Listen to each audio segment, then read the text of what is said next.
Kamarudin Simanjuntak ungkap pengakuan seorang komjen yang ketakutan tangani kasus Ferdy Sambo. Namun sebelum kita bahas, admin mengucapkan terima kasih kepada kalian semua, yang masih mengikuti channel kami, dan kami akan terus menyajikan berita terupdate setiap harinya. Irjen Ferdy Sambo disebut-sebut begitu berkuasa di Polri ketika menjabat sebagai Kadif Propam. Begitu powerfulnya seorang Ferdy Sambo, sehingga ada Jenderal Bintang 3 Polri atau perwira berpangkat komjen yang merasa takut saat tangani kasus tewasnya Brigadir J. Semua ini diungkapkan pengacara Brigadir J, Kamarudin Simanjuntak saat menjadi narasumber di Aiman Kompas TV. Cerita ini berawal ketika Kamarudin membahas soal uang senilai 200 juta rupiah milik Brigadir J yang ditransfer seseorang ke rekening Brib KRR. Kamarudin lalu menduga yang melakukan hal tersebut adalah Ferdy Sambo. Ia lantas meminta PPATK untuk turut serta menyelidiki kasus pembunuhan Brigadir J yang diotaki oleh Ferdy Sambo. Kamarudin kemudian mengaku ada Jenderal Bintang 3 yang bercerita atau curhat kepada dirinya. Jadi di sini ada kejahatan perbankan, libatkan PPATK supaya terang, karena kalau di sana terus yang menyidik, Jenderal Bintang curhat ke saya, ucap Kamarudin. Menurut Kamarudin, Jenderal Bintang 3 tersebut merasa ketakutan saat menangani kasus Ferdy Sambo. Abang terlalu berani, kami aja ketakutan, kenapa kalian takut? Harusnya mafia takut sama kita, kata Kamarudin meniru obrolannya dengan Jenderal Bintang 3 tersebut. Kamarudin mengaku tak tahu apakah Jenderal Bintang 3 tersebut serius atau hanya tengah bercanda. Akan tetapi menurutnya, Ferdy Sambo memang memiliki sosok pelindung. Saya enggak tahu bercanda atau enggak, mereka enggak tahu siapa kawan siapa lawan. Ferdy Sambo ini walau bintangnya 2 ada yang backup dia, ujar Kamarudin. Kamarudin kemudian menceritakan momen saat ia mengirim bukti soal pembunuhan Brigadir J ke penyidik. Sebagai bukti nih, saya mau nge-WA bukti ke HP penyidik. Nah penyidik yang ketakutan, kata Kamarudin.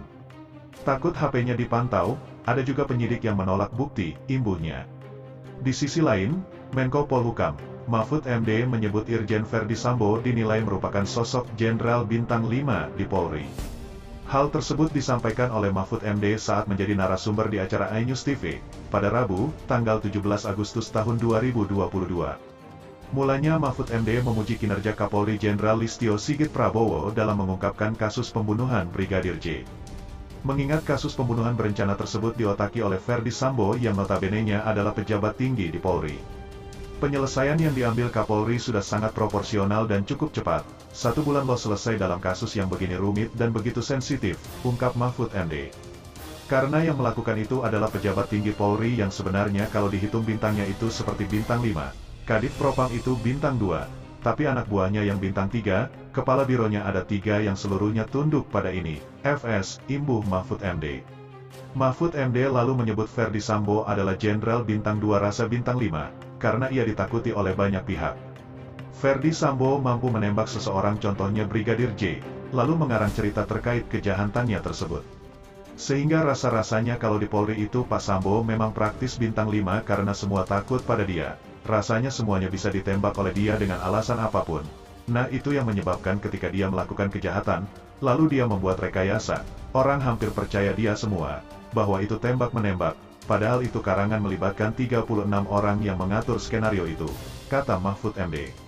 Susno ungkap kekuasaan seorang Kadif Propam menurut ex-Kabareskrim Komjen Purn Susno Duaji, seorang Kadif Propam bisa menentukan hitam putih seorang aparat Polri yang ingin naik pangkat, bersekolah hingga hal lain terkait promosi jabatan. Dia yang menentukan hitam putih seorang aparat mau promosi. Misalnya seseorang yang sedang duduk di jabatan, kalau dia diperiksa oleh Propam karena ada laporan terkait suatu masalah bisa batal naik, ujar Susno Duaji. Soal hitam putih promosi jabatan, seorang Kadif Propam jadi kepanjangan tangan Kapolri. Pasalnya, laporan Kadif Propam ke Kapolri ini jadi catatan khusus apakah seseorang anggota Polri akan digeser dari jabatan setelah itu atau tidak. Ini sampai ke bawah sampai ke Kapolres Indonesia, jelasnya. Barulah Kadif Propam, lanjut dia, melaporkan kepada Kepala Kepolisian Negara Republik Indonesia, Kapolri, apabila ada catatan khusus dari seorang aparat katakan saja perwira tinggi. Misalnya ada pengaduan masyarakat pelayanannya tidak bagus atau diduga aparat terlibat melindungi narkoba. Artinya Propam ini menentukan nasib seseorang termasuk karir aparat, tuturnya. Itu sudah lumrah dan bukan hanya di Polri tapi termasuk di kementerian, di militer, di institusi lain. Orang-orang yang mengganjal jabatan seperti ini ya yang menentukan nasib orang yang powerful. Di atas dia ini ya Kapolri, jelas Susno. Mungkin itu saja yang dapat kami sampaikan. Jika ada salah kata mohon dimaafkan, karena kesalahan datang dari saya pribadi, yang tak luput dari yang namanya salah dan dosa.